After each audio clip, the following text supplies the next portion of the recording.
Ans de pause liée à la Covid-19, la grande mosquée omarienne renoue dans la ferveur du 27 au 29 janvier avec la commémoration du rappel à Dieu de Thierno Seydou Nourou Tall et Thierno Mountaga Amath Tall.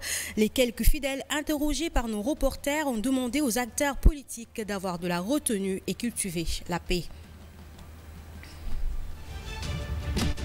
En marge de la deuxième conférence internationale de Dakar sur l'agriculture, les organisations paysannes africaines ont fait une déclaration dans laquelle elles ont proposé des pistes de solutions qui pourraient permettre à l'Afrique d'atteindre la souveraineté alimentaire. Une délégation malienne conduite par le ministre des Infrastructures a effectué une séance de travail qui a réuni à Diamniadio le ministre sénégalais des Infrastructures et des Transports et son homologue. Au menu des échanges, la remise en circulation de la ligne ferroviaire Dakar-Bamako. Les explications du ministre Mansour Faye à suivre tout de suite dans cette édition. Pendant ce temps, Joal Fadjout, les chauffeurs de taxi ont décrété une grève illimitée. Ces professionnels exigent l'augmentation du prix du transport dans la ville, ce que la mairie ne veut pas entendre. Les détails, c'est tout de suite dans cette édition. Voici pour les titres.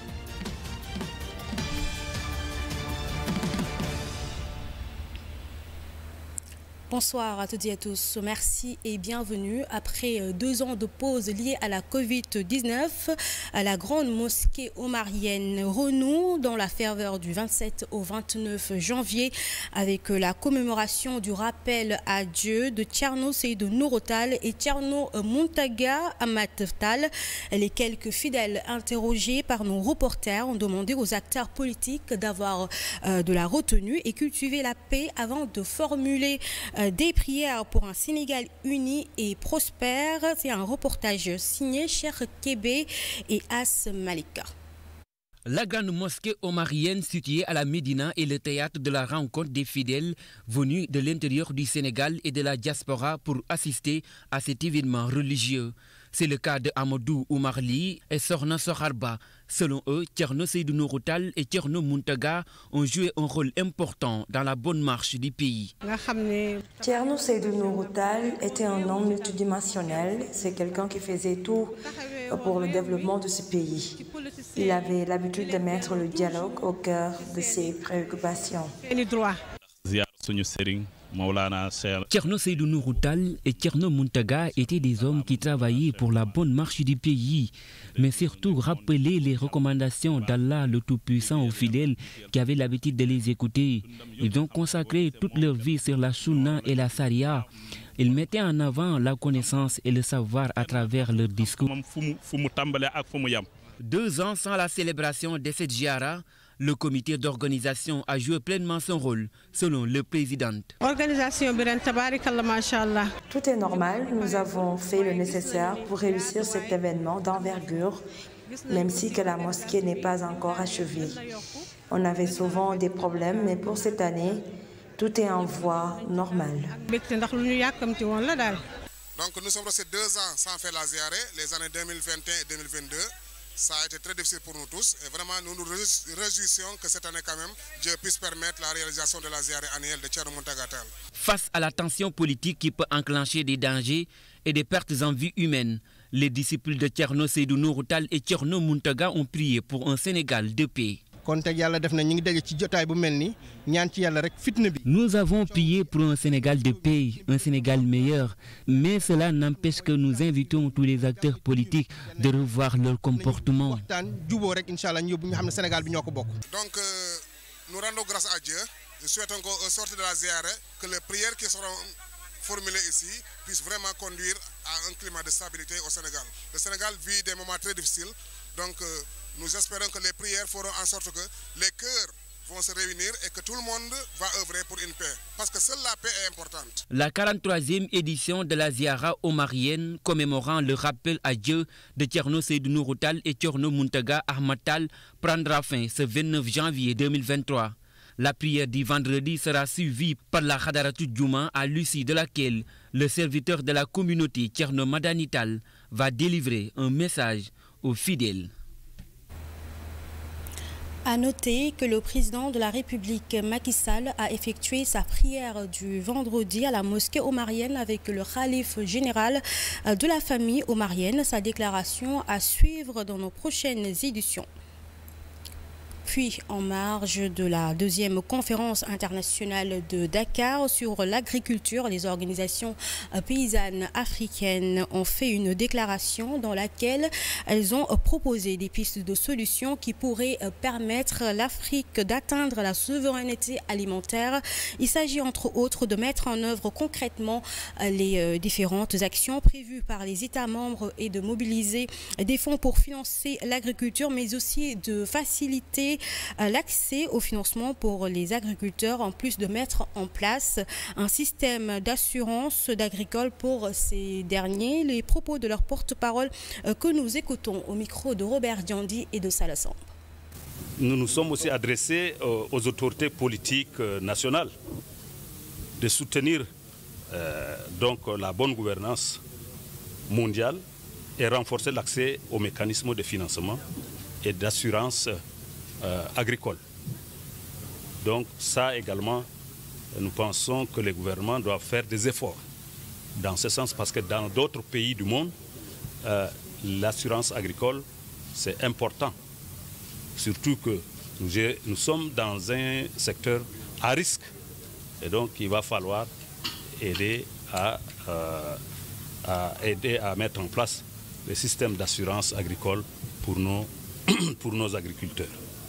Nos craintes, c'est que les gens ne repartent d'ici avec des promesses simplement dans les poches, mais pas de financement concret. Donc nous, on pense qu'un tel sommet devra permettre à tous les partenaires au développement, les financiers surtout, hein, et que ce sommet puisse permettre à la prise en compte des différentes actions prévues par les compacts des pays. Une délégation malienne conduite par le ministre des Infrastructures a effectué une séance de travail qui a réuni à Diamniadio le ministre sénégalais des Infrastructures et des Transports et son homologue. Au menu des échanges, la remise en circulation de la ligne ferroviaire Dakar-Bamako. Dans cette optique, le Sénégal s'est engagé à envoyer à la partie malienne dans les plus brefs délais les pièces de rechange pour les trains qui sont actuellement au Mali et à démarrer les travaux de réhabilitation pour le tronçon à Dakar-Tambacounda qui dira, suivant des explications de Mansour Faye. Venons de terminer une séance de travail avec mon homologue du Mali qui est en charge des infrastructures et le transport pour discuter donc les relations relativement donc à la ligne Dakar-Bamako. Comme vous le savez, nos deux pays ont longtemps partagé donc la voie ferrée et aujourd'hui des perspectives se profilent à l'horizon pour donc la remise en état et en circulation du rail. Nos voisins du Mali, frères et sœurs, donc ont réhabilité la ligne de Bamako à Diboli. Aujourd'hui, le Sénégal va démarrer la réhabilitation de la ligne Dakar-Tamba pour arriver à Kédougou, autant pour moi à Kidira. Et les deux efforts vont se matérialiser avec effectivement la remise en circulation de la ligne Dakar-Bamako. C'est dans cette dynamique que nous avons organisé cette rencontre d'aujourd'hui pour voir les questions relatives aux pièces de rechange. Et nous avons trouvé des accords, des solutions pour que ces pièces de rechange-là, en tout cas, puissent être envoyées au Mali, accompagnant ainsi donc les efforts réalisés par donc, le gouvernement malien. Le port autonome de Dakar s'est donné les moyens pour une bonne compétitivité avec la décongestion. À cet effet, la visite du ministre des Transports et des Infrastructures du Mali, M. Dembélé, a montré l'importance que le port apporte au Mali. L'espace Ami Siré Ndouré qui lui est alloué au môle 3 des infrastructures ralliant le port de Dakar à la frontière malienne était un sujet, de même que les conteneurs de pièces octroyées au Mali à cette occasion. Madigen Diouf, Papidjan.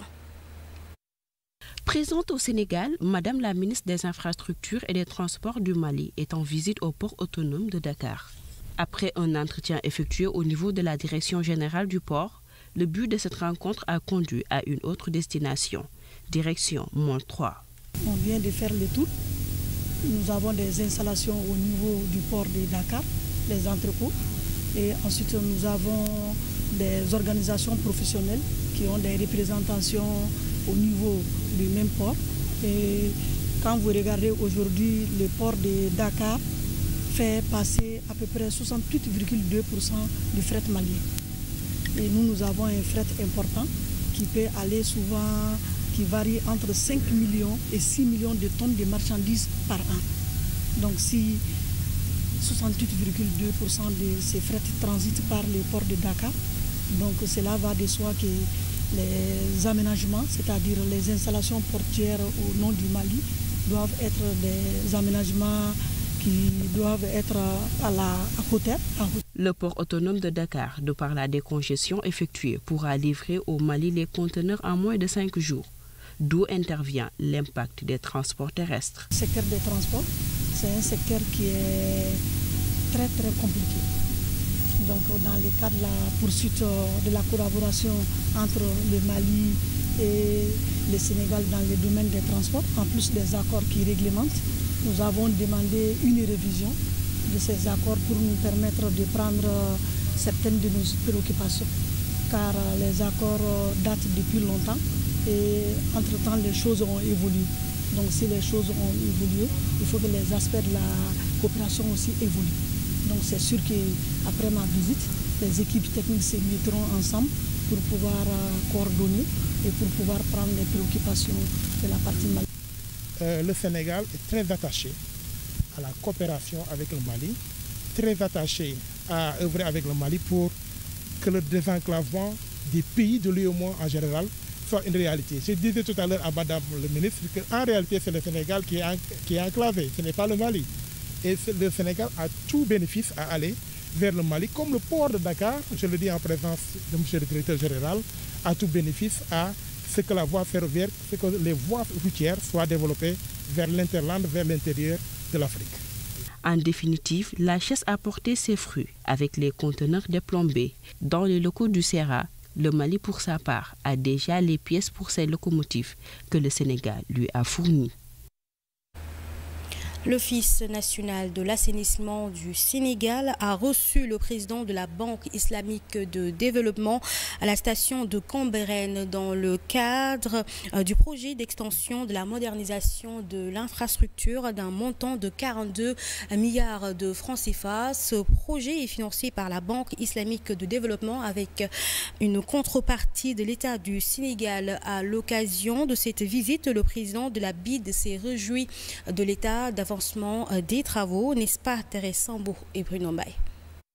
Après une présentation de la maquette suivie de la diffusion du film sur les travaux de Cambérène et l'émissaire en mer, le président de la Banque islamique de développement, en visite guidée par le directeur général de l'ONAS, s'est réjoui de l'état d'avancement des travaux lancés dans le cadre du projet d'extension et de modernisation de la station de Cambérène.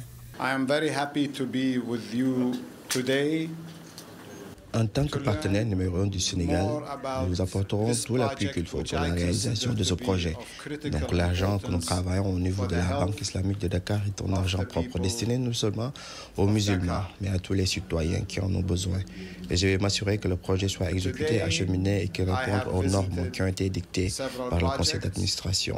C'est vrai que la pandémie a retardé les travaux, mais je sais que les populations commencent à apprécier les ouvrages. Et ce n'est que le début. Nous espérons des retombées positives avec ce projet. D'un montant de 42 milliards de francs CFA. Ce projet, qui est un chef-d'œuvre en Afrique de l'Ouest, selon le directeur général de l'ONAS, impactera plus d'1,6 million de personnes à Dakar. Qui est donc assez important. Donc il était normal que le bailleur de fonds principal, la BID, qui a financé le projet de 42 milliards à hauteur de 97%, vienne aujourd'hui, vers la fin des travaux, faire une visite de chantier. Ce projet est établi sur deux volets essentiellement. Et donc il est clair que d'ici à la fin du mois de juin, comme nous l'avons demandé aux bailleurs, ce projet sera livré, mis en service au bénéfice des populations qui en demandent tant, avec, comme j'ai dit, un impact de résoudre considérablement les besoins en assainissement des 14 communes qui polarisent un peu ce projet. L'augmentation du volume de production de cette station va permettre de régler les problèmes d'assainissement d'une grande partie de la population dakaroise. Oui, comme nous l'avons indiqué tout à l'heure également, vous savez, ce projet a une dimension technologique qui est assez importante, qui est un peu de régler un peu les nuisances, qu'elles soient olfactives, qu'elles soient sonores. Il n'y aura pas d'odeur. Une fois que le projet est mis en service, il y a une technologie qui a été mise en place et qui permet donc de régler de façon définitive ces nuisances olfactives que nous avons eu l'habitude de connaître par le passé. Et comme je l'ai indiqué, ce projet est un chef-d'œuvre, en tout cas en Afrique au sud du Sahara, et donc qui traduit effectivement la vision de Michel Président de la République, Macky Sall, en matière d'assainissement. Financé par la Banque islamique de développement, avec une contrepartie de l'État du Sénégal, la capacité passe de 19 200 mètres cubes par jour à 92 000 mètres cubes par jour.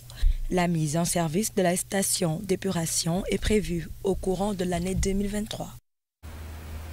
Direction Joal Fadiout, où les chauffeurs de taxi ont décrété une grève illimitée. Ces professionnels exigent l'augmentation du prix du transport dans la ville, ce que la mairie ne veut pas entendre. D'ailleurs, le conseil municipal va se réunir dans l'urgence pour réglementer le secteur du transport dans la commune. Mamoudou Diop, Mohamed Tchomban pour les détails. La mairie de Joal Fadiout et les chauffeurs de taxi clando ne parlent plus le même langage. À l'origine du différend, le prix du transport dans la ville. Nous voulons régler le problème de Joal. Le problème de Joal, il n'y a pas de tali, le tarif n'est pas bon et le gasoil coûte cher. Oui, 200 c'est possible. 200 c'est possible. Parce que comment on a fait? On a dit que si tu quittes Fadiout jusqu'à la gendarmerie, c'est 100 francs. C'est 100 francs. Si tu quittes Port jusqu'à la gendarmerie, c'est 100 francs. Mais s'il y a tout droit, c'est 200 francs. On peut le comprendre. Les tout droit, c'est 200 francs. Les petits arrêts là, c'est 100 francs. Donc on est là pour demander une solution. Et pour exiger l'augmentation de ce prix, les chauffeurs de taxi clando ont décrété un mode d'ordre de grève illimité. Une grève illimitée. Parce qu'on ne peut pas acheter 100 francs et vendre 25. Un litre de carburant coûte 750 francs. Nous allons jusqu'à Fadiout. C'est combien? 400 francs. Hein? C'est petit. Hein? Nous voulons augmenter le prix, au moins 200. Sinon, 150 maximum. Interpellé sur la question, le président de la commission transport à la mairie de Joal Fadiout tempère les ardeurs tout en promettant que le conseil municipal va se réunir dans l'urgence pour apporter une solution au problème. Le conseil municipal va se réunir très rapidement car la situation l'oblige. À mon avis, en tant que responsable syndical, en tant que président de la commission transport, j'invite solennellement les chauffeurs à surseoir à la grève et nous laisser en tant qu'autorité discuter pour trouver solution au problème. Actuellement, ce sont les charrettes et les Jakarta qui assurent le transport aux grandes dames des populations de Joal Fadiout qui, disent-elles, sont très fatiguées de cette grève. Les étudiants du département de Podor de l'université du Sine Saloum El Hadj Ibrahima Niass ont tenu un point de presse. Ces derniers fustigent le manque de soutien de la part des autorités de leur localité. Ces étudiants demandent une assistance face aux difficultés qu'ils rencontrent chaque année. Nous les écoutons au micro de Boka. Non, justement, c'est Bokar Oulseyn Ouad qui est le secrétaire général qui s'est prononcé au micro de Ibrahim Ndour et de Moustapha Dalmeida. situation que les étudiants ressortissants du département de Podor qui sont ici à Lycène, ce qu'ils sont en train de vivre. C'est un moment vraiment très apocalyptique et très difficile que ce que nous sommes en train de vivre ici. Les conditions, surtout côté logement, il y a des étudiants qui ont failli même abandonner les études ou bien qu'on peut illustrer qui sont en train d'abandonner l'université à condition de moyens d'hébergement, surtout logement. Maintenant, allons droit au but. Ici, nous, il n'y a pas de question, on s'adresse directement à nos autorités locales qui sont dans le département de Podor. En commençant par le président du conseil départemental Moumoudi Dia, M. Abdoulaye Daoud Diallo et le ministre Aïssa Talsal, qu'il fasse quelque chose à cette chose qui est en train de grimper sans cesse. Les étudiants sont en train de souffrir. Très difficile, c'est le moment qu'on est en train de vivre ici. Nous voulons au secours qu'il fasse quelque chose. Il est temps. Surtout l'augmentation du niveau bachelier sans cesse. Chaque année, on a au minimum 10 nouveaux bacheliers qui sont répartis dans les 3 campus différents, que ce soit Kaffrine, Fatick et Kaolack. Nous, chaque année, on reçoit des nouveaux bacheliers. On veut qu'ils fassent quelque chose, qu'ils nous soutiennent, qu'ils nous donnent. On n'a pas demandé des choses qu'on ne peut pas obtenir. Ce qu'ils ont, ils peuvent nous donner quelque chose qu'on essaie de subvenir. Leur propre moyen ne nous suffit pas. Qu'ils nous fassent quelque chose. Ils ont des moyens à nous soutenir. À chaque élection, la manière dont ils font pour mobiliser, pour nous amener ici jusqu'à Fouta, qu'ils nous fassent quelque chose. Qu'ils nous répondent à notre cri de cœur. On a fait tout ce que nous possible pour essayer de soutenir nos frères et sœurs sur le niveau bachelier. Nous sommes à L3, il y a des L2 ici. Mais si les L3 prennent leur départ, ceux qui resteront ici vont souffrir. Ça, j'en ai sûr. Puis en prélude des élections de représentativité syndicale dans le secteur de l'éducation prévues du 6 au 9 mars prochain, les enseignants affiliés dans les 8 syndicats se sont réunis pour faire une évaluation. Cette réunion est aussi une occasion pour ces derniers de réfléchir sur les grandes orientations du système éducatif et prendre en charge les préoccupations des enseignants. Mariem Sakho Dansoro, secrétaire général du syndicat des professeurs du Sénégal, que nous suivons ses propos. En vue des élections de représentativité syndicale dans le secteur de l'éducation qui sont prévues du 6 au 9 mars prochain. Nous avons eu, il y a 5 ans, des élections qui avaient pour objectif d'assainir la table de négociation, d'avoir une bonne représentation des enseignantes et enseignants, une bonne défense de leurs préoccupations, mais également une bonne défense de l'école publique de qualité. Nous avons constaté des dérapages, il faut le dire, une division plus exacerbée des enseignants, et c'est pourquoi aujourd'hui, nous avons décidé au niveau de l'USEC, Union syndicale pour une éducation de qualité, qui regroupe 6 syndicats, mais c'est les 5, SNEL, CNTS, SUDES, UDEN et CIPROS, soutenus par le SAES du supérieur, qui n'est pas en compétition, mais qui soutient, parce que membre de l'USEC est favorable au processus unitaire dans le secteur de l'éducation. Et tous ensemble, nous nous mobilisons pour sortir victorieux de ces élections et mieux défendre les enseignants. Abdoulaye Baldé et Bokar Mamadou Daf ont procédé à la signature d'un protocole d'accord entre l'APIX et l'Agence nationale de la couverture maladie universelle. Cette signature porte sur la prise en charge des problèmes de santé des groupes vulnérables sur le tracé du TER.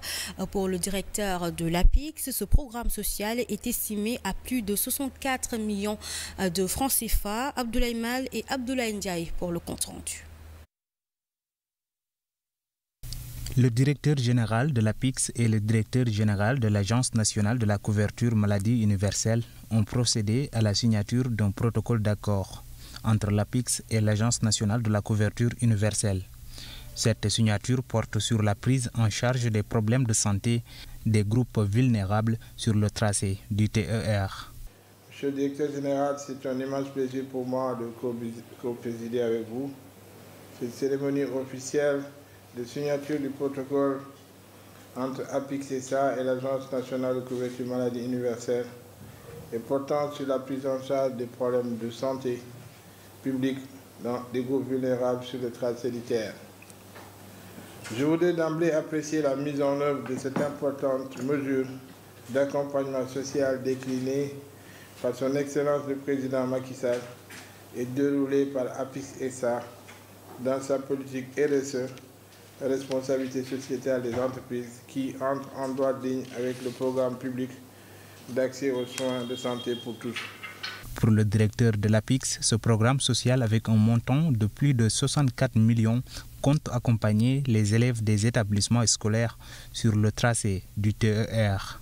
Cette mesure va améliorer l'accès aux soins de santé des élèves des communes riveraines. Il s'agit d'une mesure sociale importante qui permettra aux personnes les plus vulnérables, les enfants, les papes, les personnes affectées par le projet, de bénéficier d'une couverture de risque maladie. Environ 34 427 élèves dans 62 écoles et 105 personnes vulnérables vivant en handicap seront enrôlés à travers ce programme de montant cumulé de 64 869 000 francs CFA. Le directeur de l'Agence nationale de la couverture maladie s'est réjoui de cet accord. Pour lui, ce programme va apporter tout l'appui technique nécessaire dont les services ont besoin pour identifier les élèves des écoles bénéficiaires, mais aussi assurer la qualité des prestations. Il s'agit de ne laisser personne au bord de la route, et vous l'avez si bien compris. Parce que, ayant traversé l'ensemble du territoire avant d'arriver au pouvoir, il s'est rendu compte qu'une bonne frange de la population, qui sont d'égale dignité, n'arrive pas à bénéficier de la protection sociale en matière de santé. C'est le sens de la création du programme de couverture maladie universelle. C'est le sens aussi de l'érection de cette agence qui est en train de travailler au quotidien pour couvrir, comme vous l'avez si bien dit, les populations les plus vulnérables et ceux qui sont aussi dans les zones rurales. Pour dire que le Sénégal, ce n'est pas seulement les grandes villes, c'est tout le monde. Le Sénégal de tous et le Sénégal pour tous. Pour les autorités, cette mesure permettra d'améliorer les conditions de vie des populations et réduire les inégalités sociales. Cet accord s'inscrit aussi dans la durée et permettra de progresser vers la couverture maladie universelle. Pour une place dans le dernier carré de la 7e édition du championnat d'Afrique des Nations, CHAN, le Sénégal est en train en ce moment même d'affronter la Mauritanie en quart de finale ce vendredi 27 janvier à Annaba, Algérie. Nous allons y revenir certainement dans nos prochaines éditions. Et voilà, c'est ce qui met fin à ce rendez-vous d'information. Merci de l'avoir suivi. Merci à l'équipe technique. Excellente suite des programmes sur la 2S TV. Au revoir.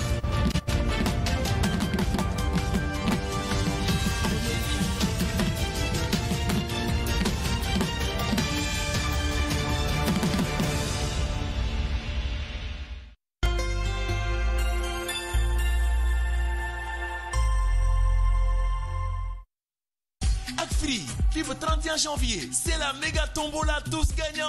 Jusqu'à 150 millions à se partager. Ngir yok sa wërsëgu gagné. Activez l'Ilimax yu bari wala passe internet wala nga jënd crédit à partir de 500 francs. Dal di bok ci ñi mën gagner semaine bu nekk ay télévision, ay maillot, ay enveloppe 100 000 francs.